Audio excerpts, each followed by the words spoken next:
Hello everybody and welcome on back to another video. I'm your host, the OT Astarties, and we are back with yet another Astartes analysis. And we are continuing with Hetty Feather Series 4. Now, last episode, we saw the return of Vince. Now, Lizzie and Constance were both convinced that he was something called the Wolf Boy, which was a legend that they tell at Calendar Hall. So, Hetty devised a plan to smuggle him out of the country. Jack was against this, and they nearly got away with it, had Lizzie not have told George under Brody's orders. Now, we find out that Brody gives Hetty special treatment, and at the end of the episode, she told Lizzie to keep their conversation a secret, even though Hetty overheard it, now knowing that she can't trust Brody whatsoever, and Sheila was right. We are also introduced to Samuel Buscombe, who his original intention was to be interviewed by George for the role of a journalist, but then we find out that he is in fact Charles, Rosamund's long-lost son. Now also, he messes up the schedule and was in the library at the same time as Emily, who just so happened to be trying to research something called Graham's Law. He was forced out, but after some convincing, George decided to let him become Emily's full-time tutor, giving him a free pass into Calendar Hall. And by the way, we've given him the nickname Fake News Charlie. And we're going to be going all out on the American politics jokes, because why not? We start in the kitchen with Hetty receiving a letter. She asks what this is and Sheila snaps at her, which very much concerns Brody. This letter is from Harriet, who probably has a lot of Trump derangement syndrome to deal with at the moment, depending on how the election goes. Hetty goes back into the sink and Sheila uses this opportunity to deliberately pour flour all over the letter. Our opening monologue reveals that Hetty and Sheila are not friends. Really, did you think? And we get a shot of Sheila beating up a rug as if she's a world eater.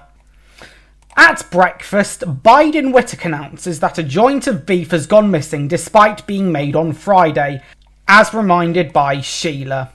Jack has his head in the clouds as he is looking at Hetty, which we get a smile from Lizzie because she knows what's going on here. Brody comes in to announce the sad news that Lady Grenford is coming for lunch. Mrs. Biden Whittaker informs her that there is a joint of beef in the larder, which it is not. So instead, they are making a game pie. So the staff are ordered to get to work, and Sheila is frustrated with Biden Whittaker, who keeps calling her Judy, which Hetty finds funny. Fake News Charlie's tutoring session today is about the origin of species, which Emily seems to have already studied. But this session is more about the HMS Beagle, which was the vessel used to escort Charles Darwin. We get a really good transition into the next scene as the globe spins and we fade into the hallway to see George asking Hetty and Agnes if either of them have seen Jack and Gideon. Hetty then presumes that her brother and her friend are both in trouble as she resumes her task of delivering Rosamund's breakfast. Now we go outside as Jack notices that a lock has been tinkered with. Lizzie comes over telling him that if he likes Hetty he needs to say something, but he lacks confidence and asks Lizzie for advice. She recommends of leaving a token of affection like a flower. Gideon then marches up to summon his friend because they need to see George. During Fake News Charlie's tutoring session, Edwin is tasked with looking for the Galapagos Islands, while Emily is asked how Rosamund and George met. The couple had crossed paths in India, but she sees that this has nothing to do with the task at hand. Edwin can't find the islands on the map, so our fake news friend goes in search of an atlas that says the Earth is flat. Jack and Gideon are waiting outside George's study as if they're about to be fired by Lord Sugar. Gideon knocks on the door and they enter. George suspects that there is a thief in their midst and cautions them to be on the lookout. As they leave, we see a pair of shoes hiding behind a curtain, which George somehow doesn't notice. Sheila returns, complaining about Biden Whittaker and wanting her sacked. Unfortunately, Whittaker emerges from behind, so the team carries on with their jobs like normal. Whittaker's forgotten what she's doing and calls Sheila Judy, who confirms that they are making game pie. Hetty runs into fake news Charlie, as does Rosamond, who claims that he'll be like one of the family in no time. Oh, this will age just like half of the Democrat Party. Rosamond goes into the library to see Hetty reading her letter from Harriet.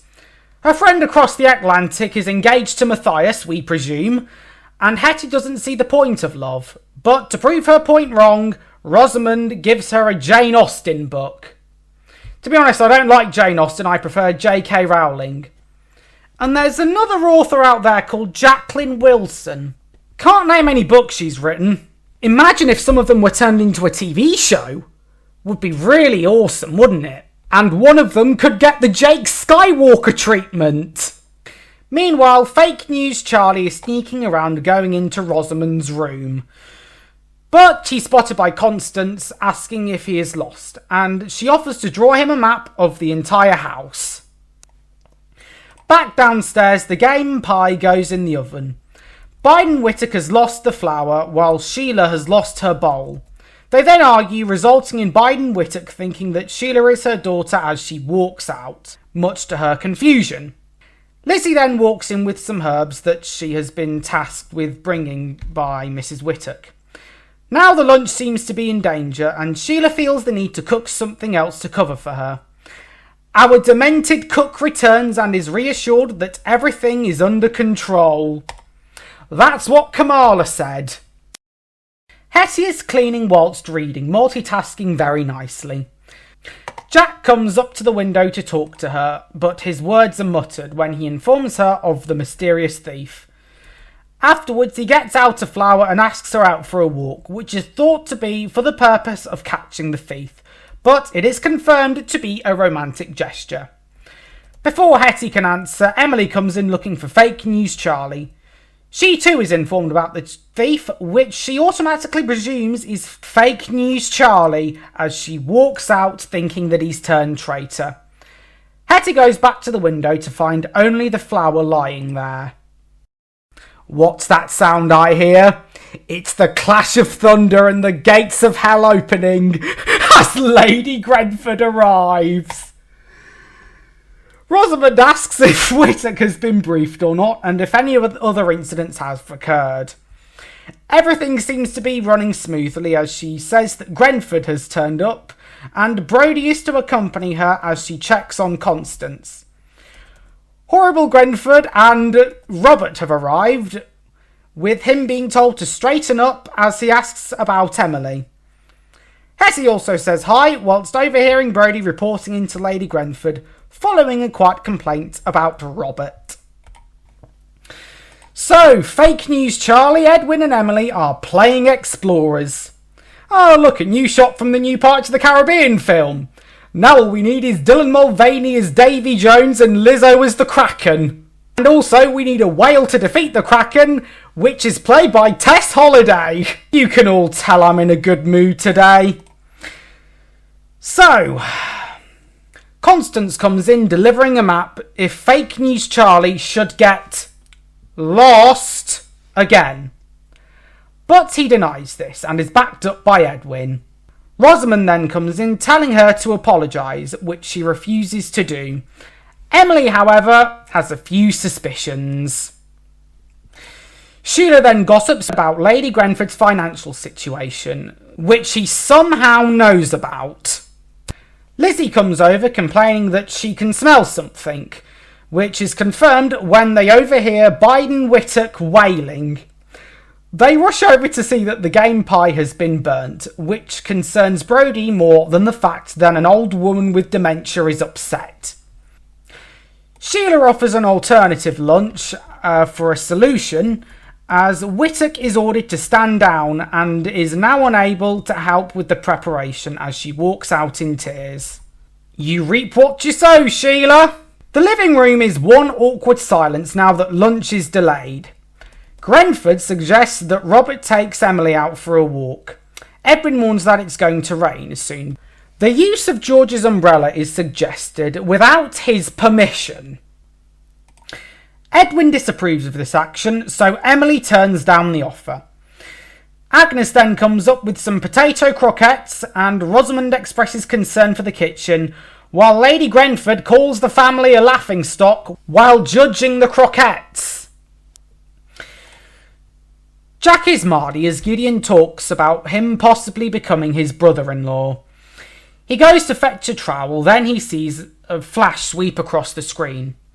A child is then found and is known to Jack as Freddie. We then go back to Hetty, who picks up the flower that Jack had left her, looking very happy with it. So it is confirmed that Freddie is the thief, and to make things worse, he is Jack's younger brother. People will think that Jack was helping his younger brother steal, and the older brother intends to put back the stolen items, but Freddie mentions there being no other way to help their mother, which forces Jack to shush him and send him away. Lady Grenford moans that she'll get scurvy if she doesn't eat soon, so Rosamond offers to shut her up by checking, but Brodie comes in announcing that lunch is ready, much to Grenford's ungrateful belief. Sheila is grieving her victory at a great cost. Agnes scolds her for not thinking about Mrs. Whittock, but Sheila claims that it happened to keep Whittock out of trouble. Apparently she's not been right for months, and all Sheila needed her to do was for her to stop calling her Judy. It turns out that Judy was the name of Mrs. Whittock's daughter, who died of consumption when she was young, making Sheila more regretful. Agnes suggests speaking to Brodie about this, but Sheila thinks that Brodie has been looking to get rid of her for a while now. Sheila believes that the stove has been playing up, or it could have been an accident, just to get rid of any other possibilities. Whittock then walks in, and I can't believe she does this. Sheila lies to her about the meal that she cooked. Whittock then sits down, looking all proud of herself, while Sheila's face is one of depression. After the lunch, Agnes is told to leave as Rosamond informs Brodie that she has made arrangements, presumably for Mrs. Whittock. Sheila brings the head cook into the pantry to show her that she has labelled everything so she doesn't get things muddled up. She pretends to be Judy and is owed an apology by Mrs. Whittock for shouting at her. Sheila thinks she deserved it though, and they go to make a start on afternoon tea. However, when they leave, we can hear the sound of flies. Jack puts something back in George's office, but is caught and chased out as the rest of the family spectates. I've got to say, my favourite face in this screenshot is Lady Grenford's. Her mouth wide open is one of absolute horror, and afterwards, I love the line when she says, "Well, I've seen it all now." Mrs. Whittock is going to teach Sheila how to make peas pudding, a savoury dish, the recipe of which has been passed down from her mother. Brodie arrives to announce that a carriage has arrived to take Mrs. Whittock to her sister, who will be looking after her for the rest of her life. Shocked at this, Sheila resists, and Mrs. Whittock is also hesitant. It's clear to see that the passion she has had for the kitchen has been in her entire life, and she has spent some of her happiest moments in the very room that they're in now. Hetty then calls Brodie a snitch, referencing her stopping the plan to smuggle Vince in the last episode. This makes Brodie threaten her with being the third person to be fired, which leaves Hetty rather confused. Jack is then said to be the thief. In that moment, everyone but Hetty leaves the kitchen. Now all alone, she looks at the flower and is in denial. Sheila rushes up to the carriage to say goodbye to Mrs. Whittock. So now Whittock gets her name right, and she gives her high praise, but Sheila brands herself as a horrible person. Mrs. Whittock sees kindness in her eyes and hopes that everyone will see it someday. Sheila's farewell gift to her is a rolling pin, which apparently was her favourite, in exchange for a selection of recipes. Mrs. Whittock gets going, and Sheila is bitter about what's just occurred. Rosamond tries to defend her actions by saying that Whittaker has been unwell for some time and thinks that she deserves to be waited on. Rushing over, Sheila then gives Hetty and Lizzie a massive hug while crying. Our closing monologue is of Hetty explaining that people can still surprise. Later that night, Sheila is writing a letter to Mrs. Whittaker thanking her for her recipes. She gossips with Hetty about Lady Grenford running out of money as we cut to the old bat getting another letter from the bank. Then we see Jack running in a forest as Hetty remarks that there is more to Jack's story than meets the eye. Autobots rage their battle to destroy the evil forces of the Decepticons, Transformers, oh, robots in disguise. The Transformers, more than meets the eye. The Transformers, do. Now for some pointers. So the Mrs. Whittaker storyline is both sad and wholesome. It's sad, and in fact I'd say tragic, because of why Sheila gets called Judy all the time. And there have been instances of this in past episodes, so like when Sheila was spotted with Gideon and when the custard was about to burn. And there was a lot of evidence leading up to this episode that something was wrong with Mrs. Whittaker. And then the pie burning was the final straw when she was devastated. You know, you could see that the kitchen was her passion. She claimed that in the dialogue. And it's after this scene of which Sheila finds new respect for her. Elements of that, I would say, would be hearing that Judy was the name of her daughter and she died young. Towards the end, though, the scenes between Sheila and Whittaker are really wholesome when she decides to correct her mistake by labelling everything and saying goodbye when Whittaker sees that Sheila has the potential. But I will say that, yes, I can see where Sheila's coming from, but she should have communicated with Mrs. Whittaker in case the game pie was to fail, and it did. But only after Mrs. Whittaker gets dismissed does Sheila now realise what she has done. A scene for me that stands out is the awkward silence when the Calenders and everyone else are waiting for lunch. Like, it just feels like crickets are in the room with them. It would have been really funny if George was like, "So, what about the election then?" Grenford: "Oh, for heaven's sake, George, do we really need a brawl?" Emily: "Yes, Dad, we don't really want a brawl to happen because I hate Trump so much. He's a misogynist, sexist, evil man. Orange man is evil." And then Robert rolls his eyes, looks at Edwin. "This is the one time I actually agree with you on something." And then Agnes just walks in. "What the bloody hell's gone on here? Is this WWE or something? Anyway, I've got some potato croquettes for you." Oh, and also, started watching The Devil's Hour, and Karen's in it. Yes, the woman who plays Agnes's mother is in The Devil's Hour, and her character is called Karen. Oh, I love that prophecy there. Fake News Charlie's tutoring session was fun to watch, and I like the dynamics between all the adolescent characters. Constance seems to be the only one not trusting him, and I can't wait for him to meet Henry and Robert. We now know Lady Grenford's motives for her grand plan, and from the beginning of the episode, I like how Lizzie seems to be the one who notices Jack fancies Hetty and dishes out advice later on. It's also nice to hear from Harriet, and this letter seems to start a conversation about romance, and Hetty is given a Jane Austen book after not seeing a reason to fall in love. Yeah, and she'll be very devastated when she finds out that Jack's in prison next to Matron Bottomley. "So, I see you fancy Hetty Feather. Well, I was her matron back in the day, and I can truly say, don't bother with her, she will ruin your life."